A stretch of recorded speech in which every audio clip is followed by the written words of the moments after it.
අද මම මේ වීඩියෝ එකෙන් කතා කරන්න බලාපොරොත්තු වෙන්නේ database management system කියන සබ්ජෙක්ට් එකේ අපිට දීලා තියෙන question set වලින් question set 19 මම කරගන්න කොහොමද කියලා. ඉතින් මේක question set මේක ඇත්තටම question set 16 වලින් continue වෙලා යන ප්‍රශ්නයක්.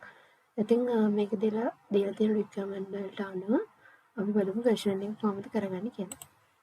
ඉස්සෙල්ලා අපිට ලියන්න තියෙන්නේ insert query එකක්. ඉතින් මේ විදිහට තමයි ඉන්සර්ට් query අපි ලියාගන්නේ. මේක කරන්න තියෙන්නේ මේ ස්ටුඩන්ට්ස්ලා දෙන්නගේ ඩීටේල්ස් ටික ඇඩ් කරන එක. ඉතින් අපි බලමු කොහොමද ඒක කරගන්නේ කියලා.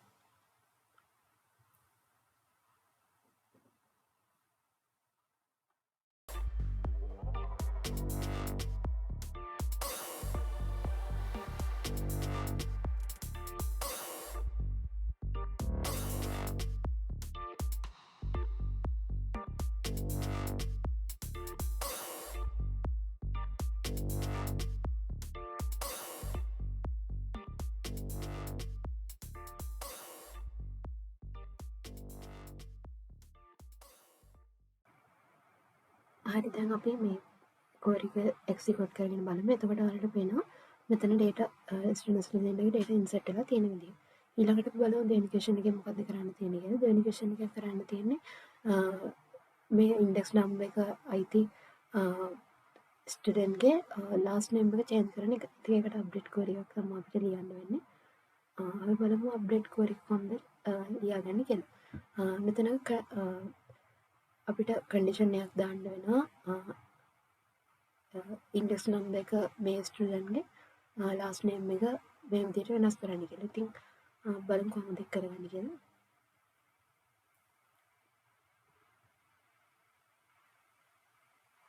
හරි ඒක අපි එක්සිකියුට් කරාට පස්සේ ඔයාලට පේනවා ඇති ලාස්ට් නේම් එක මේ විදිහට අප්ඩේට් වුණා. ඊළඟට අපිට කරන්න තියෙන්නේ කන්ටැක්ට් නම්බර් එකක්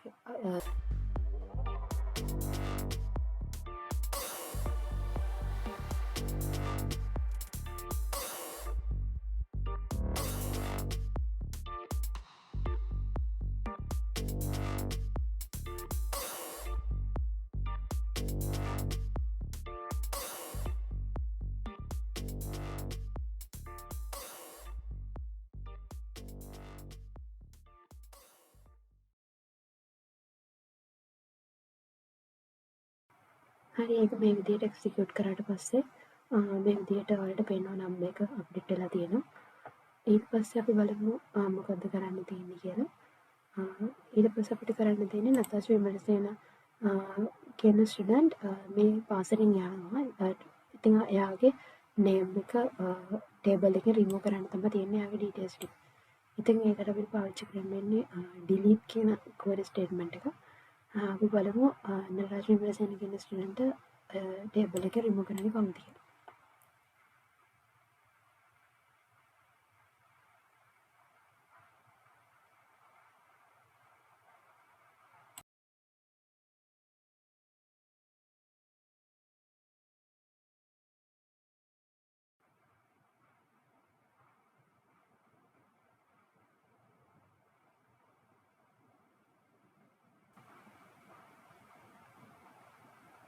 ඒක එක්සිකියුට් කරාට පස්සේ ඒ ස්ටුඩන්ට් ටේබල් එකෙන් අයින් වෙනවා. ඔයාලට මේ විදිහට පේනවා. ඊළඟට අපිට කරන්න තියෙන්නේ ස්ටුඩන්ට්ස්ලාගේ all details ටික සර්ච් කරන එක. ඉතින් ඒකට සර්ච් query එකක් තමයි පාවිච්චි කරන්නේ. ඔයගොල්ලෝ මේක කොහොමද කරන්නේ කියලා.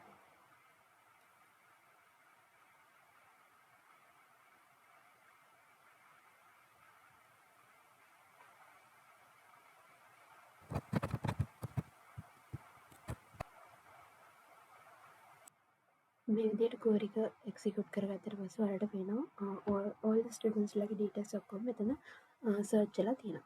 ඊට පස්සේ අපිට කරන්න තියෙන්නේ mathematics කියන subject එකේ first term එකේ students ලා ගත්ත marks ටික පෙන්නන එක.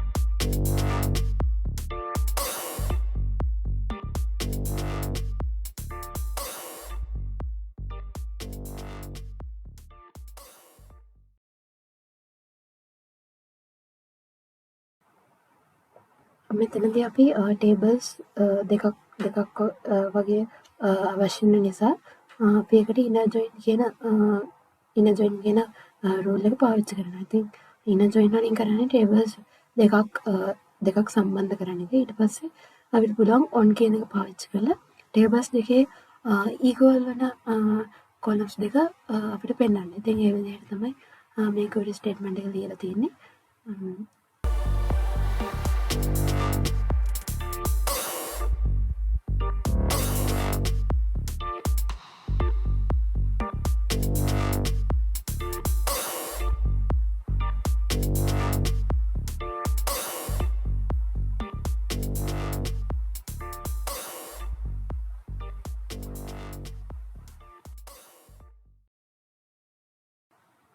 මේ විදිහට කෝඩ් එක ලියාගෙන ඒක එක්සිකියුට් කරන්න තියෙන්නේ ඊළඟට එක්සිකියුට් කරාට පස්සේ ඔයාලට පේනවා ඇති මේ විදිහට මාක්ස් ටික ඔක්කොම මෙතන සර්ච් වෙලා තියෙනවා. ඊළඟට බලමු අපිට ඊළඟට මොකද්ද කරන්න තියෙන්නේ කියලා. ඊළඟට කරන්න තියෙන්නේ කලින් ක්වෙස්චන් එක වගේම ෆස්ට් ටර්ම් එකේ සිංහල and ලිටරේචර් කියන සබ්ජෙක්ට් එකට අරන් තියෙන මාක්ස් ටික ඔක්කොම පෙන්වන්න තමයි තියෙන්නේ. ඉතින් ඒකටත් අපි අර කෝඩ් එකම පාවිච්චි කරලා අවශ්‍ය තැන් විතරක් අප්ඩේට් කරගමු. ඒක කරගන්න විදිය බලමු.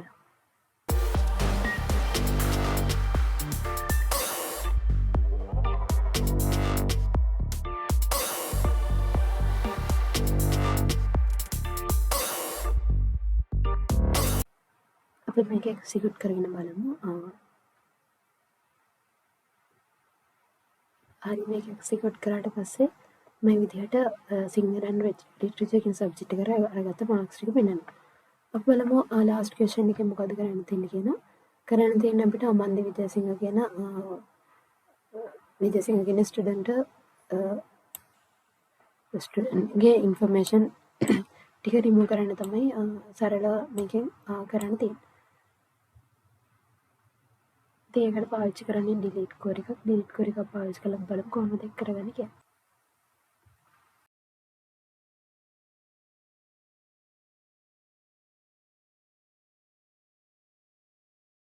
දැන් අපි මේ විදිහට එක්සිකියුට් කරාට පස්සේ ඒ ස්ටුඩන්ට්ගේ ඩීටේල්ස් රිමූව් වෙලා තියෙනවා.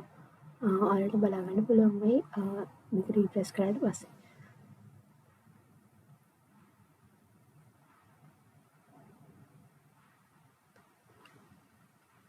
හරි ඉතින් මේ විදිහට තමයි question set 19 මම කරගත්තේ. අපි බලමු ඊටු වීඩියෝස් වලින් කොහොමද